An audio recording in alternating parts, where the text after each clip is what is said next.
നമസ്കാരം. റാഫ്റ്റോക്ക് ഫുട്ബോളിലേക്ക് അവർക്കും സ്വാഗതം. സൗദി പ്രോ ലീഗിൽ ഈ സീസണിലെ ആദ്യ തോൽവി ഏറ്റുവാങ്ങിയിരിക്കുകയാണ് അൽ നസർ. 2026 തുടക്കത്തിൽ തന്നെ അവർക്ക് കാലിടറിയിരിക്കുന്നു എന്നർത്ഥം. അൽ അഹ്ലി സൗദിക്കെതിരെ 3-2 അൽ നസർ പരാജയപ്പെട്ടിരിക്കുന്നത്. ക്രിസ്ത്യാനോ റൊണാൾഡോയുടെ ആ ഒരു ഗോളടി സ്ട്രീക്ക് അവസാനിക്കുകയാണ്. തുടർച്ചയായ 9 മത്സരങ്ങളിൽ അദ്ദേഹം ഗോളടിച്ച് വന്നതാണ്. അതിനാണിപ്പോൾ അവസാനമായിരിക്കുന്നത്. തീർച്ചയായിട്ടും വളരെ നിരാശാജനകമായിട്ടുള്ള ഒരു റിസൾട്ടാണ് അൽ നസറിനെ സംബന്ധിച്ചിടത്തോളം ഉണ്ടായിരിക്കുന്നത്. അവരുടെ 1ാം സ്ഥാനം പോലും ഇപ്പോൾ ആശങ്കയിലാണ്. ഈ കളിയിൽ അൽ അഹ്ലി സൗദിക്ക് വേണ്ടി ഇവാൻ ടോണി ഇരട്ട ഗോളുകൾ അടിച്ചപ്പോൾ മെറി ഡെമിറാൽ ഒരു ഗോൾ അടിച്ചു.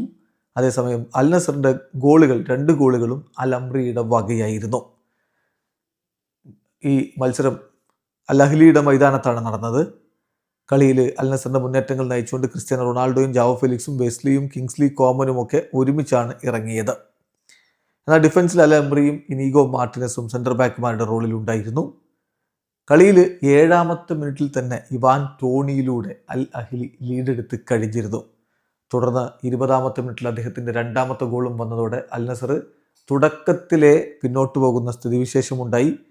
എന്നാൽ 31ാമത്തെ മിനിറ്റിൽ അൽ അംറിയിലൂടെ ഒരു ഗോൾ മടക്കി. ഒടുവിൽ ആദ്യ പകുതി അവസാനിക്കുന്നതിന് തൊട്ടു മുമ്പ് 44ാമത്തെ മിനിറ്റിൽ അൽ അംറി അടുത്ത ഗോളും നേടിയതോടെ മത്സരം 2-2 സമനില. പക്ഷേ 2ാം പകുതിയിൽ മെറി ഡെമിറാൽ 55ാമത്തെ മിനിറ്റിൽ ഗോൾ അടിച്ചതോടെ അൽ അഹ്ലി കളി പിടിക്കുകയായിരുന്നു. തീർച്ചയായിട്ടും ആധിപത്യമൊക്കെ അൽ നസറിനായിരുന്നു. പക്ഷേ അതുപോലെ തന്നെ അവസരങ്ങൾ മറുഭാഗത്തും ക്രിയേറ്റ് ചെയ്യപ്പെട്ടു.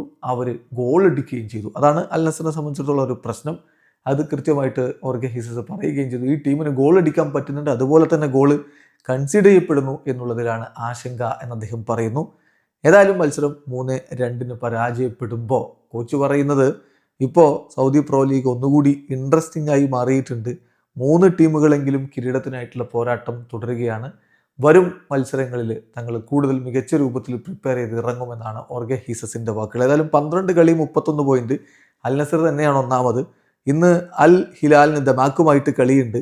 ആ കളി വിജയിച്ചാൽ അവർക്ക് 1ാം സ്ഥാനത്തേക്ക് എത്താൻ പറ്റും. അതാണ് ഇപ്പോൾ ഏറ്റവും പ്രധാനപ്പെട്ട കാര്യം. അൽ നസറിന് 1ാം സ്ഥാനം നഷ്ടമാവാൻ സാധ്യത. വീഡിയോ അവസാനിക്കുന്നു. ഫുട്ബോൾ ലോകത്ത് കൂടുതൽ വിശേഷങ്ങളുമായി റാഫ്റ്റോക്സ് എത്താം.